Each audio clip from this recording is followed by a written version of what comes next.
I wish that I could send a robotic Arnold Schwarzenegger back in time to stop Terminator Dark Fate from ever being made. This was one of the most depressing movies I've ever seen. Not for anything that happens in the movie, but because of what this movie represents. This is the canonical sequel to the first Terminator and Terminator 2. And what this movie does is that within the first 2 minutes, it completely sabotages itself and retroactively ruins those first two films. So this will be a spoiler, the biggest spoiler regarding this entire movie. But it has to be said that within the first 2 minutes of this movie, John Connor dies. A few months after the end of Terminator 2, Sarah and John are hanging out in Guatemala when a Terminator just walks up behind Sarah Connor and shoots John in the face and walks away. Just like that, pushing Sarah aside so she can really do nothing to stop him, and somehow catching her off guard, even though we'd seen in Terminator 2 that she was pretty much turned into a crazed survivalist constantly monitoring her surroundings after the events of the first movie. Apparently, after this scene was filmed using a younger body double, Linda Hamilton cried all day. And it's very understandable because Linda Hamilton, much like Mark Hamill is Luke Skywalker and Carrie Fisher is Princess Leia, is Sarah Connor. No one else can fill those shoes. And I'm sure that she identifies very strongly with this character. And then all of a sudden, after so many years, she finally gets to step into the role again. And she has to watch the producers, the writers, and the director completely butcher her character.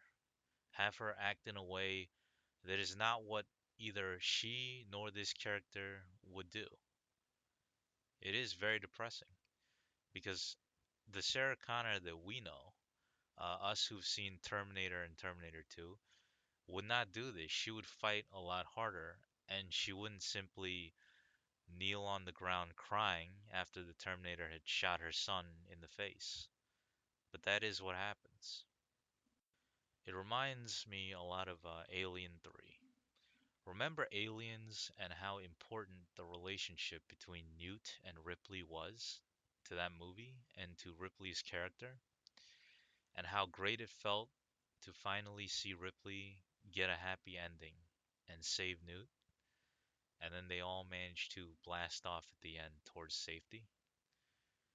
And then Alien 3 happens, and in the beginning, Newt is dead. Newt is dead because fuck you. That's why. It's very much like what happens here. So much was riding on Sarah Connor's shoulders, on the birth of John Connor and his continued survival. And then in the first 2 minutes of this movie, all of that is undone. It was all for nothing.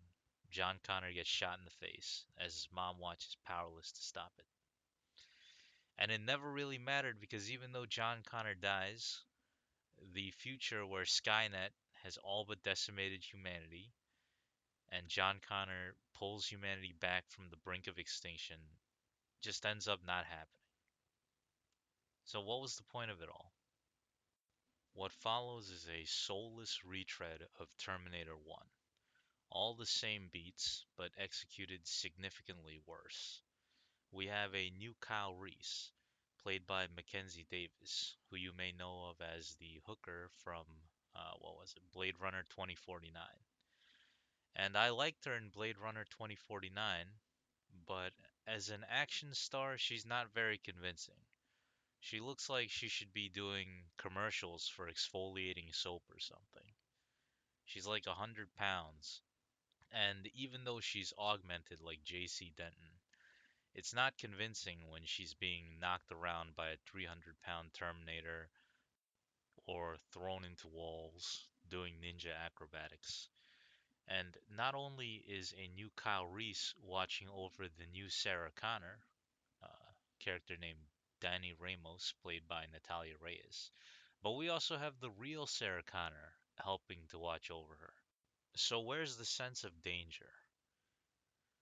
That's what's missing from this movie. The first Terminator worked because there was a real sense of fear. We saw Kyle Reese and he was terrified. He was terrified and traumatized by the future that he'd come from. And because he knew full well what a fragile man that he was and what he was up against, an unflinching machine that would not stop until it was destroyed or its target was eliminated. But here, everyone's just cracking jokes, even Sarah Connor, who has a very lively, sarcastic sense of humor, even though she's supposed to be emotionally shattered by the death of her son. It's just very confusing, and it sucks any possible real drama or human feeling and tension out of this movie, any that it could have had. It's telling that during the course of this movie, there's literally one moment where I felt it was significantly emotionally impactful, and it was just a callback to a previous film. The action scenes are so ludicrous that they just make the movie even more ridiculous. There's a sequence near the end of the movie that's like something out of the A Team when they're parachuting in a tank, firing the cannon at planes. In fact, I'll say that it's almost the same scene. Now, maybe it doesn't even work in a stupid movie like The A Team, which didn't take itself seriously at all. We're supposed to accept that this is a grim, serious sequel to Terminator 2, which in itself was actionized but still had a sense of gravitas. I mean, it just doesn't work here. It completely undermines everything. It's totally absurd. It's like something you would see in Deadpool, probably because the Deadpool director is directing this. Well, he is not a good fit for this movie. This movie's political virtue signaling is also ham fisted and terribly executed, with a sequence set inside of a Mexican American border holding facility and a pro feminist woke affirmation of girl power that was just senseless. It turns out that Danny's son is not the new John Connor. Danny herself is. She's Sarah Connor and John Connor all in one. And we get a flash forward towards the future where she's kicking ass and raising humanity up against the new replacement Skynet, which is very uncreatively called Legion. Well, and it's just not convincing at all. Danny doesn't have the charisma to lead the human resistance. And yeah, it's just another implausibly tiny woman who looks like she weighs 100 pounds, who's supposed to be a stone cold badass, able to unite humanity. None of this stuff works. None of this stuff is interesting, and none of this stuff is cool. All we see is a very depressing retread of a beloved movie that not only fails to stand on its own 2 feet, but denigrates everything that came before it, that sacrifices it, hoping to glean a tiny bit of prestige for itself, and just does nothing but fling shit all over everything. This movie, perhaps more than any other, demonstrates why people are revolted by Hollywood remakes, because they're not satisfied with simply bringing back a franchise. They end up destroying it. They end up completely annihilating retroactively everything that people loved about the previous movies. Movies that are so beloved that they are cultural icons and part of who we are as individuals and as a society. There was a time when Hollywood movies sold to what people wanted, and they were just good, exciting, solid movies.